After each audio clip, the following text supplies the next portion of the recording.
After the private Hollywood screening of Sunset Boulevard before its public release, Barbara Stanwyck, who had been an actress in Hollywood since 1929, bent down and kissed the hem of Gloria Swanson's dress. On the other hand, Louis B. Mayer, who is the second M in MGM, told Billy Wilder, the director, that he should be ashamed of himself for basically biting the hand that fed him, which was Hollywood, and he should go back to Germany. Billy Wilder is Jewish. World War II had just happened, and his whole family had been killed in Germany. So, mixed reviews. That was not very mindful or cutesy of you, Louis. But let's start by talking about Joe Gillis. This is Joe Gillis. Or I guess this is Joe Gillis. He's not doing too hot, but he's still with us in spirit. And also he's the narrator, so he's telling the whole story pretty much. But we got to go back 6 months prior to when Joe was broke and working out of a hotel. He's trying to sell this story called Bases Loaded, but this girl that's from the reading department says the story is straight trash, so they're like, no thanks. She tries to tell him that he's better than that, but he like, child, I need $300 for my car, and won't nobody get him this $300 for his car. Well, the peoples is coming for the car, and they chased him to get the car back. He ends up turning into the driveway of this dilapidated ass mansion to hide from the peoples. And he thinks it's empty, honestly, because it looks so dilapidated on the outside. But he is very quickly greeted by Max. Max thinks that this gentleman is there for an appointment and quickly escorts him upstairs to meet Norma. Norma Desmond needs to bury her monkey, and she thinks that this man is the man who's here to do it. He's not. He's just a lowly writer, which at first she don't really care about. But then she starts thinking about it, and she kind of cares about it because she's working on a script, and she needs a writer to help her work on the script. Here's a broke-ass writer man who needs a job, and an old actress looking to make a comeback, return, who used to be big. I am big. It's the pictures that got small. So she invites him to work on her script, but he can't take the script with him, so he's going to have to stay the night. She has a spare room over the garage, so he'll just stay the night there. Well, he wakes up in the morning, and all of his things that were previously at the place he was staying are now here at the room over the garage. Max went and got them. Well, Joe doth protest a little bit, but she paid off his debt, his apartment debt, not his car debt. He still owes for the car. And really, he ain't got no money. What else is he gonna do? He can stay in this very nice mansion, or he can go be broke somewhere. So he works on the script, and he lives relatively comfortably in the room over the garage. And she don't want to go nowhere, but she will screen films in her house because she has a projector and the screen for Max to screen the films. Interestingly enough, the film that they're watching in this part of the film is an actual film that Gloria Swanson was in called Queen Kelly, which was also directed by Erich von Stroheim. See what I'm saying when I said it was a little bit too real? Anyway, Joe tries to act like he don't know that she want him, but clearly, why else do you think she keeping your broke ass in his house and making sure you taken care of, sir? She throws a New Year's Eve party for literally just the two of them with a full band and everything. He know ain't nobody else ever been to this house, and he acting like it's finna be some guests. Sir, get real.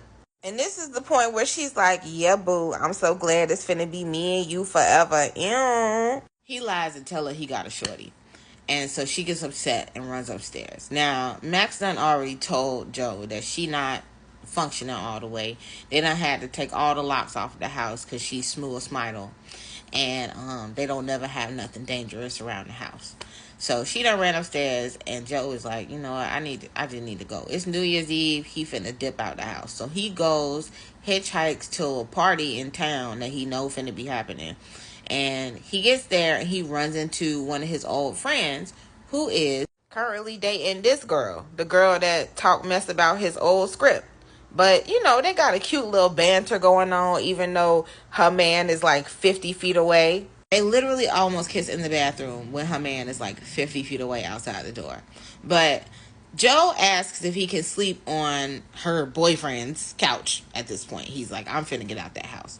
So he goes to call Max and be like, hey, Max, I'm finna have somebody send to get my stuff. I'm finna sleep here. I'm not finna be there no more. Max is like, can't talk, Dodo. You left some razors in your room, and old girl tried to do a thing on her wrists. Joe feels bad and runs back to the house.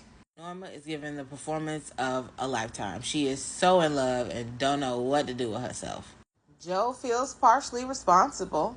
So he says, Happy New Year's, Norma. And then he give it up Schmeat. So old girl that was flirting with him, I guess I should tell you her name, is Betty Schaefer.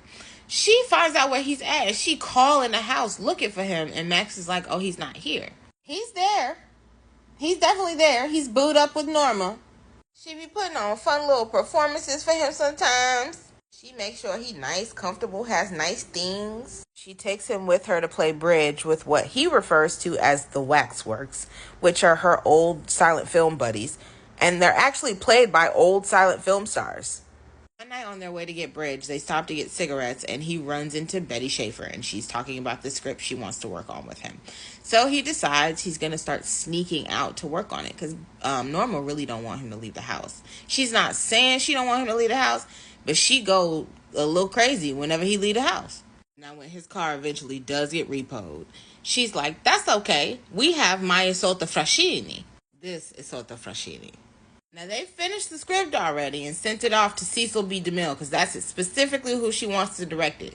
And she starts getting calls from Cecil B. DeMille's office. Not him specifically, but his office. So she's like, I'm not talking to them unless I can talk directly to him.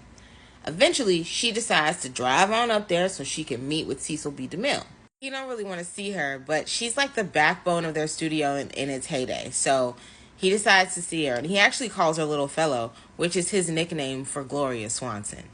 She says she's been getting calls from the studio, but not from him, from this other guy. But he knows he doesn't want to work on this script. Well, he finds out that the studio's been calling her because they're interested in her car.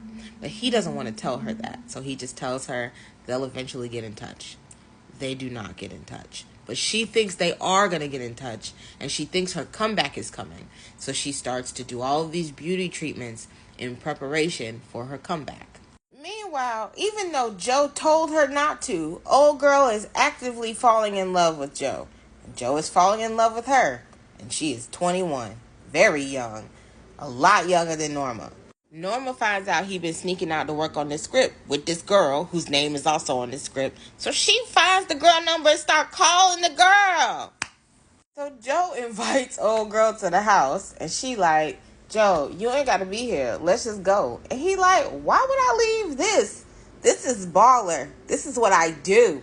I'm a kept man. Leave me alone. She is heartbroken. Can't even look at the boy. Norma sees this and thinks that means he's staying. She's like, oh my God, thank you, Joe. No, Joe is packing his bags. He's like, babe, I'm going back to Dayton, Ohio. I'm done with this. I'm out. Bye. Joe goes on to tell her that Max has been writing all her fan letters all these years. Max, who used to be her director and also was her first husband, but was so obsessed with her, he could not leave her and became her servant. Well, first Norma threatens to shoot herself, but as Joe is walking out the door, she says, oh, stars don't get left. Like how you like me now? So now we back here. And the Hoppers at the house, the police are at the house. Norma supposedly does not know what's going on. Until Max decides he's going to direct her down the stairs. I'm ready for my close-up, Mr. DeMille. Baby, she did that. She did that one.